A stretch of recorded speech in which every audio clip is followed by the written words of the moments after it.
In today's video, we're going to discuss the best investments in Dai versus the worst investments in Yugioh. And seeing as how, when I came back into Yugioh 1 month ago, Delta roll the clip. That's right. I also mean that 4 floodgates. All going second. Doesn't matter. Wow. You already have 28 hand traps. 1 month ago, I posted my Fiendsmith Stun 28 hand trap deck. And ever since that, I released that list, a chain of events happened.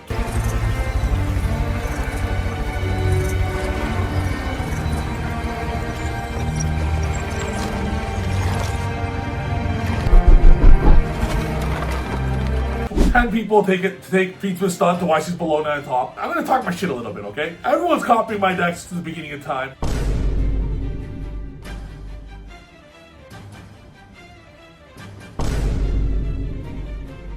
Everything. Fiendsmith, and then I go take Fiendsmith, Ryzeal, YCS. Everyone in the world's playing it now after I won.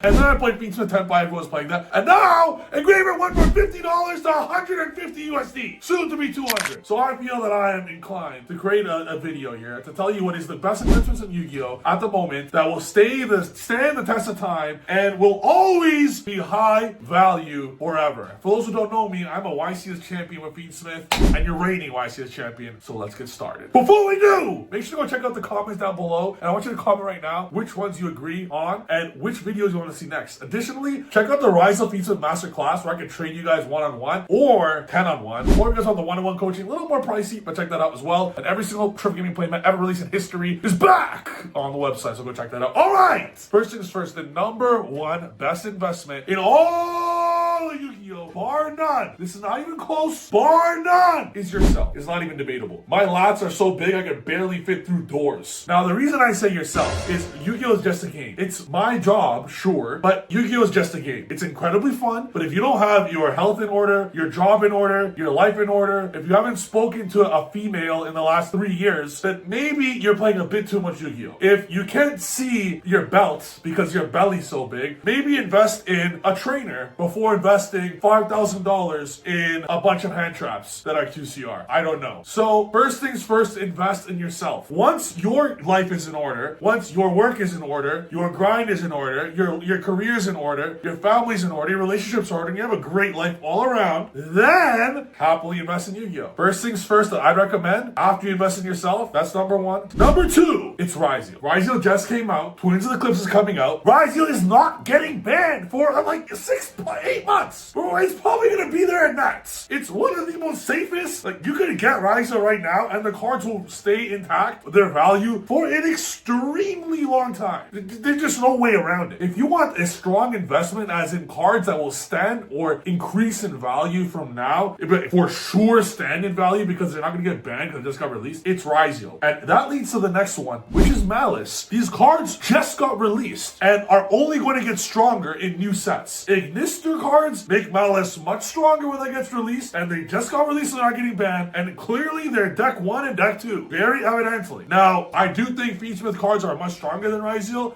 but Fiendsmith, they're going to get banned soon. It's one of the most strongest engines ever created. So as far as great investments, Fiendsmith is not one of them. The downside is if you're not playing Fiendsmith in your deck right now while it's legal, you're going to be at a major disadvantage against your opponents. So that's the conundrum there, where Fiendsmiths are not the greatest investment in the planet, because the next ban list, I'm telling you right now, Graver is going to want or banned. Moon is going to get banned. That deck is cooked. Next, I love the deck, so I love the engine. It's the best engine ever. It's a pen best deck, Fiendsmith best engine. It's not here to stay. So as far as good investment, 150 USD engravers are not it. However, if you could borrow them, or if you could just like get them and, you know, like maybe sell them after Birmingham, that's probably a great call on your guys' end, investment wise. Still need it. Now, I want to discuss a card that is also that is not a good investment here, but is not needed in your deck, unlike Fiendsmiths, which are needed in your deck, in my opinion, however, are a bad investment. Another bad investment is all Charmies are extremely expensive. Every single one of them are going to get reprinted 30 times to make Yu-Gi-Oh! More accessible for everyone, and they're not necessary in your deck. If you're a budget player, you just don't need Charmies, okay? I know it feels so awesome when your opponent Charmies, you got Charmy, I can imagine a dueling book if you Charmy someone, and you're like, wow, what a broken card. It doesn't resolve half the time. It's gonna get called by Cross-Outed or Ash. Your 1 cent effect rate Valor can also be called by a cross-outed the exact same way a Charmy does. And it doesn't actually resolve as much as you think it does. And it's useless when you go first, entirely useless 50% of the game, another 50% of the game when you're going second. It's very strong when it resolves, but 50% of that 50% is going to get called by Ash Blossom or cross-outed. So 50% plus 50% plus 50% is a very bad investment from Trif Gaming. So I wouldn't even recommend it. It's not even that crazy. 3 Solemn Strike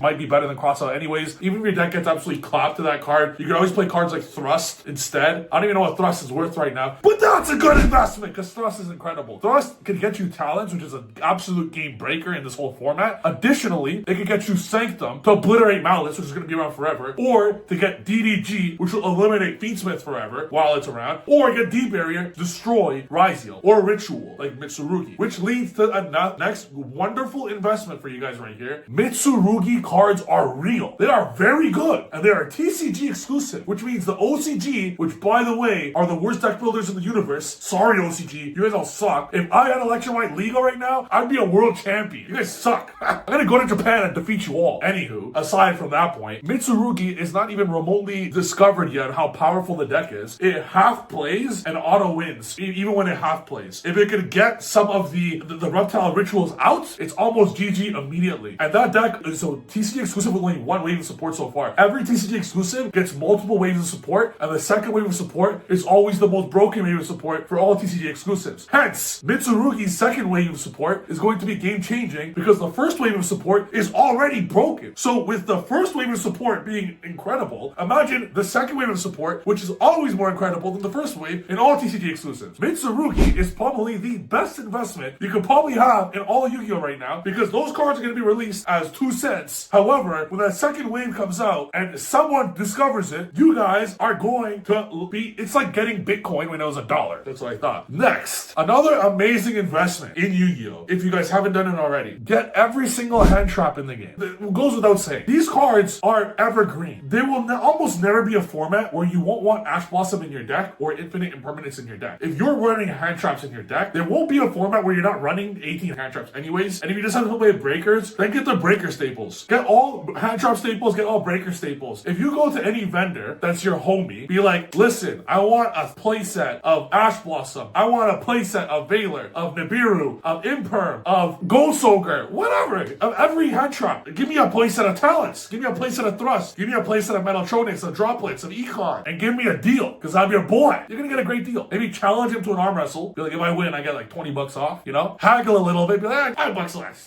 $10 less. Next thing you know, you got half of your deck created for every format in Yu-Gi-Oh! From now until the end of time. As far as investments are concerned, you will never resell your hand traps. Ever! They're gonna, like, even if you quit Yu-Gi-Oh! You can just have them there. It's like $100 for every, like, 3 of hand trap in Yu-Gi-Oh! Basically. Like, no, minus the Charmies. You can get it for like $100. If that. And now you have half your deck made in every single format. Ever. That's the no-brainer of, like, the easiest no-brainer of best investment in Yu-Gi-Oh! So those are all the best investments in Yu-Gi-Oh! That I recommend. Yourself, number 1. Every single hand trap staple. Every board breaker staple. Unless you love hand traps, so you don't even need to get the breaker one. Then, after that, pick your 1 deck for the next 8 months. One last thing. Don't stick to 8 decks, okay? We're content creators. We have to stick with 30 decks because I'm not going to post just 1 deck. You guys will get bored. So I post every deck. But for you, if you're not, like, making money off Yu-Gi-Oh! And additionally, if you're not, like, playing every single day, stick with 1 deck that's not going to get hit. Master the deck. And you got yourself an incredible fund for the next 6 months. That's what an incredible investment is. Spend $100 on every hand trap. Spend, what's a Ryzeal core right now? $300? You got yourself for $400. I won a case tournament a few days ago with 10 pie. Fiendsmith. Undefeated. Never lost. LeVar Ball. I got 4 boxes. That would buy me a full Ryzeal deck with hand traps. Yu-Gi-Oh! Is incredibly budget if you budget correctly. So that's my best advice. You can get a full Fiendsmith core.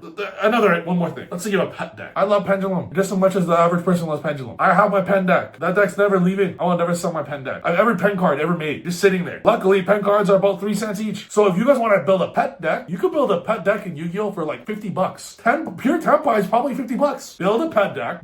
You get your staple hand traps. For $150, you can play any format you want. And if any format comes out and you see a deck that you really like, that you think is really good, that will stay around for 6 months, just invest $400 in that once. Don't change your deck all the time. And then you'll have yourself some great investments. Don't spend money. Like, you do need Fiendsmith, yes, but like if you don't need Charmies to win, for example, and if you're spending $600 on 3 of each Charmy. Nihilus is probably going to be another $100. So if you're going to spend about $1,000 for 9 Charmies, you can get yourself a full 3 of the best. Just don't play Charmies in your deck, and you can go ahead and build 3 decks for the next year. You're a little smart with your money. However, if you got your career in order, maybe that won't be an issue. But that's my best advice. Also, it's not just about career and spending power in Yu-Gi-Oh! It also comes down to the point where if you're playing this game once a month, is it really a good investment to spend $1,000 every 3 months on a deck? Even if I had $1 billion, I don't think that's probably just okay. If I had $1 billion, I'd buy every single Yu-Gi-Oh card 18 times over. I'd probably buy every card in the game so no one else can have them, and then I'll just lend out decks to everyone. But anyways, I'm just a Kaiba, you know. However, it's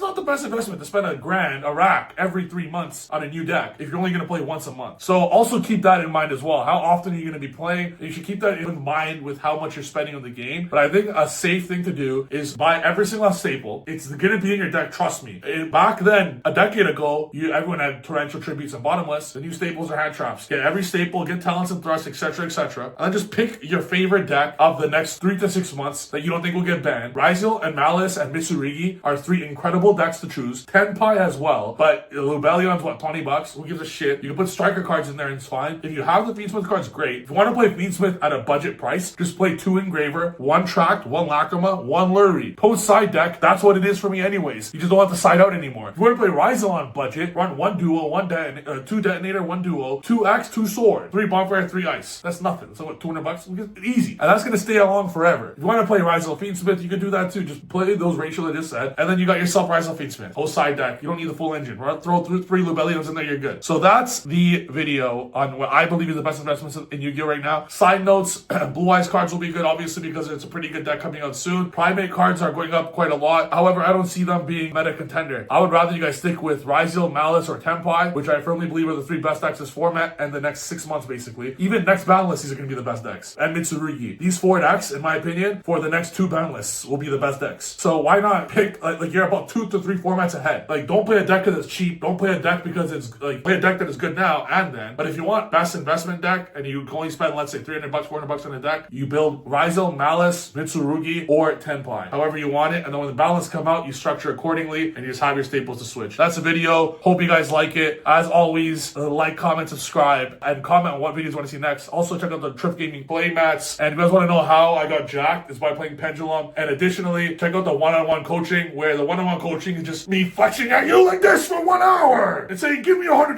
nerd. And some Yu-Gi-Oh! Involved as well. We actually just duel the whole time, me and you, and I answer all questions about Yu-Gi-Oh! On face cam like this. And lastly, if you guys want $100 an hour is too expensive for you guys, which I do think it's very expensive, I have a much more cost-effective training, which is Ryzeal Fiendsmith Masterclass and the Tenpai Fiendsmith Masterclass, both of which I believe are the number 1 and number 2 decks right now in this format, and post Suda, with Maliss being number 3, close 3. Thank you guys for watching the video. See you guys next video. I'm jacked. You're not. Maybe you are too. Peace.